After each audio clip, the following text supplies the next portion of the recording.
નમસ્કાર દોસ્તો, education four એક્સલન્સમાં હું સગુણા આપ સૌનું હાર્દિક સ્વાગત કરું છું.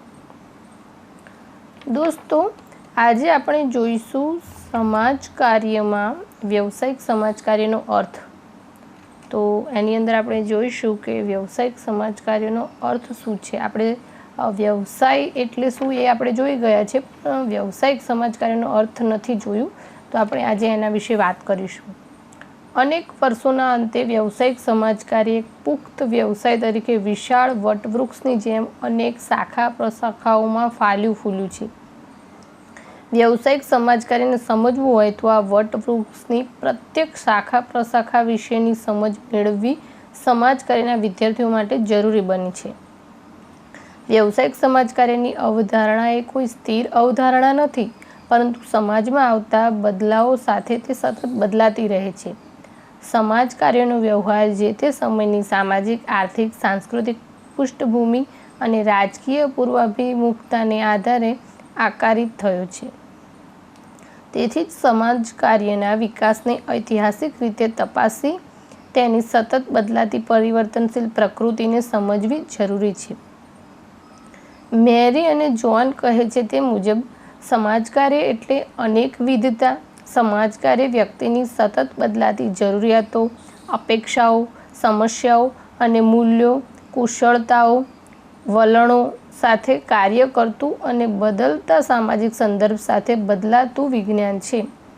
આથી તેને ઊંડાણથી સમજવા તેમાં રહેલી આ બધા પ્રકારની અને અનેક વિધતાઓ ઐતિહાસિક સંદર્ભમાં સમજવી જરૂરી છે. જે તે સમયમાં પ્રચલિત વિચારસરણીના સંદર્ભમાં જ વ્યવસાયિક સમાજ કાર્યનું જ્ઞાન, મૂલ્યો, કુશળતા અને દરમિયાનગીરીની પદ્ધતિ નિશ્ચિત થયેલ હોય. જે તે સમયમાં પ્રચલિત વિચારસરણીઓ વિશેની જાણકારી પણ જરૂરી છે. દેખીતી રીતે વ્યક્તિગત સમસ્યાઓના સમાધાન સાથે સંકળાયેલું લાગતું સમાજ કાર્ય માત્ર વ્યક્તિગત સમસ્યા પૂરતું સીમિત નથી, તે બૃહદ સામાજિક સમસ્યાઓ સાથે પણ સંકળાયેલું છે.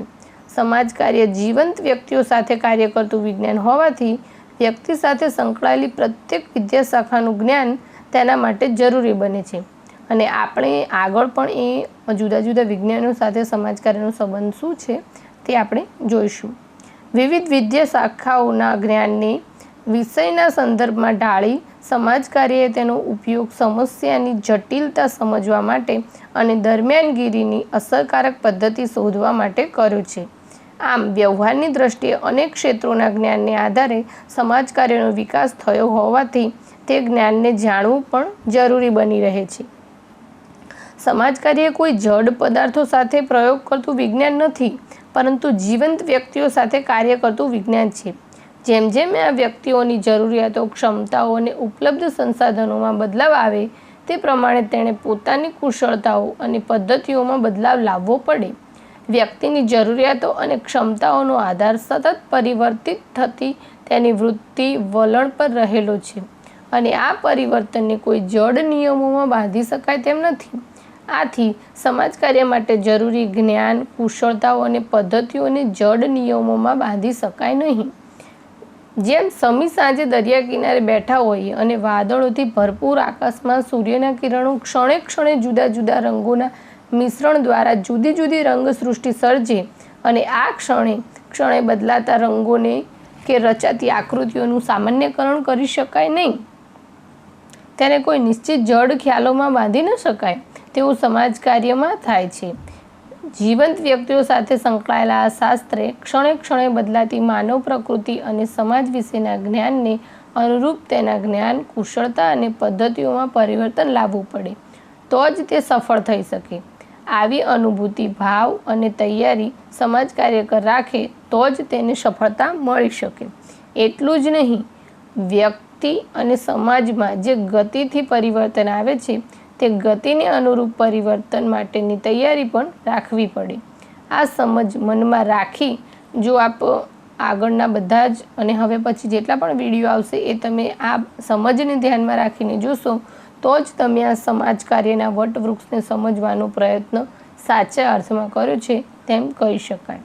તો મિત્રો, તમે આ સમજ સાથે મારી આ ચેનલના જેટલા પણ સમાજ કાર્યના વિડીયો છે તે જોશો તો જ તમને એનો સંપૂર્ણ ખ્યાલ આવશે। આપણે આગળ જોઈએ તો કે વ્યવસાયિક સમાજ કાર્યનો જે અર્થ છે એના વિશે જોઈએ તો સમાજના દુઃખી જરૂરિયાતમંદ લોકોની મદદ કરવી એટલે સમાજ કાર્ય। આ એનો સીધો સાદો સમાજ કાર્યનો અર્થ સમજી શકાય। મદદ શબ્દનો ઉપયોગ જ્યારે કરવામાં આવે ત્યારે સમાજ કાર્ય ભાવ પ્રેરિત મદદ કરતા પ્રવૃત્તિ થઈ જાય છે અને આ પ્રવૃત્તિ ઉત્પત્તિ ક્યારે થઈ તે કહેવું મુશ્કેલ બની જાય છે। વ્યક્તિમાં દયા, પ્રેમ, કરુણા, ભાઈચારો જેવા સદ્ગુણો જ્યારથી ઉદ્ભવ્યા હશે ત્યારથી તેણે અન્યને તકલીફમાં સહાય થવાનું શરૂ કર્યું હશે એવું કહી શકાય। બીજા શબ્દોમાં અન્યની તકલીફ, સમસ્યા કે જરૂરિયાતોથી દ્રવીને દયા અને કરુણાના ભાવ સાથે વ્યક્તિએ અન્ય વ્યક્તિને મદદ કરવાનું શરૂ કર્યું હશે। આ ભાવ પ્રેરિત મદદ કરતા પ્રવૃત્તિના અર્થમાં સમાજ કાર્ય માટે શિક્ષણ કે તાલીમ જરૂરી નથી। આવી ભાવ પ્રેરિત પ્રવૃત્તિ કોઈ પણ ભાવનાશીલ વ્યક્તિ કરી શકે અને કરતી આવી છે। આ અર્થમાં સમાજ કાર્યનો ઇતિહાસ માનવ ઇતિહાસ જેટલો જૂનો કહી શકાય। પશ્ચિમના દેશોમાં ભાવ પ્રેરિત મદદ કરતા પ્રવૃત્તિએ વ્યવસાયનું સ્વરૂપ લીધું। સમસ્યાગ્રસ્ત વ્યક્તિ પોતે પોતાની સમસ્યાનું સમાધાન કરી શકે તે માટે તેને સક્ષમ કરવાની વૈજ્ઞાનિક જ્ઞાન આધારિત પદ્ધતિસરની વૈજ્ઞાનિક પ્રવૃત્તિ તરીકે તેનો વિકાસ શરૂ થયો। સમાજ કાર્યકર માટે શિક્ષણ અને તાલીમ જરૂરી બન્યા।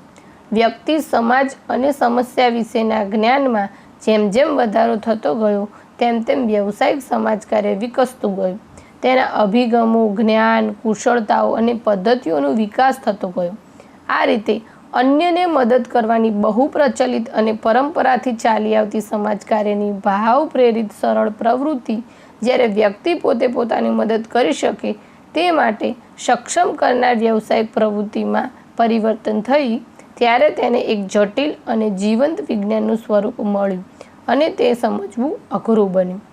મેરી મેચ બહુ જ સરળતાથી વ્યવસાયિક સમાજ કાર્ય વિશે સમજૂતી આપતા કહે છે કે સમાજ કાર્યનો વ્યવસાય દુઃખો ઘટાડવાનો અને વ્યક્તિઓ, કુટુંબો, જૂથો, સમુદાયના જીવનની ગુણવત્તા સુધારવાનો પ્રયત્ન કરે છે।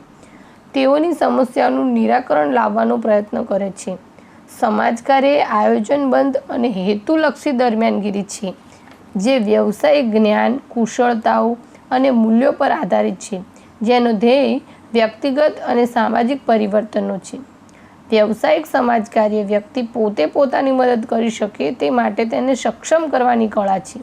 વ્યવસાયિક સમાજ કાર્ય વ્યક્તિઓ, કુટુંબો, જૂથો અને સમુદાયોને તેમનું વ્યક્તિગત અને સામુદાયિક કલ્યાણ વધારવા માટે મદદ કરતો વ્યવસાય છે। સમાજ કાર્યનો આખરે ધ્યેય લોકકલ્યાણ અને લોકોના જીવન ધોરણની ગુણવત્તામાં સુધારો કરવાનો છે। લોકો પોતે પોતાની સમસ્યાઓનું સમાધાન કરી શકે તે માટેની કુશળતાઓ વિકસાવવાનો અને તેઓના સશક્તિકરણનો ધ્યેય સમાજ કાર્ય રાખે છે। માનવ હક્કો અને સામાજિક ન્યાયની તત્વદર્શીય ધારણાઓ પર આધારિત સમાજ કાર્યનો વ્યવહાર ચોક્કસ મૂલ્યો, જ્ઞાન, કુશળતાઓનું મિશ્રણ છે। તેથી જ સમાજ કાર્યની સરળ પ્રક્રિયાને વ્યવસાયના રૂપમાં સમજવી અઘરી છે। ગરીબાઈ, રોગ, સામાજિક વિઘટન જેવી સમસ્યાઓ માનવ ઇતિહાસની શરૂઆતથી જ છે, પરંતુ 19મી અને 20મી સદીના ઔદ્યોગિક સમાજમાં આ સમસ્યાઓનું એક ગંભીર રૂપ ધારણ કર્યું। આપણી પરંપરાગત સમસ્યાઓ આ સમસ્યાઓનું સમાધાન શોધવામાં અપૂરતી નીવડી, પરિણામે તેનું સ્થાન નવી સેવાઓએ લેવાનું શરૂ કર્યું। સમાજ કાર્ય, સમાજ કલ્યાણ, સામાજિક સેવા, સામાજિક નીતિ, સામાજિક સુરક્ષા વગેરે અનેક પ્રકારની સેવાઓ સામાજિક સમસ્યાના સમાધાન માટે શરૂ થઈ।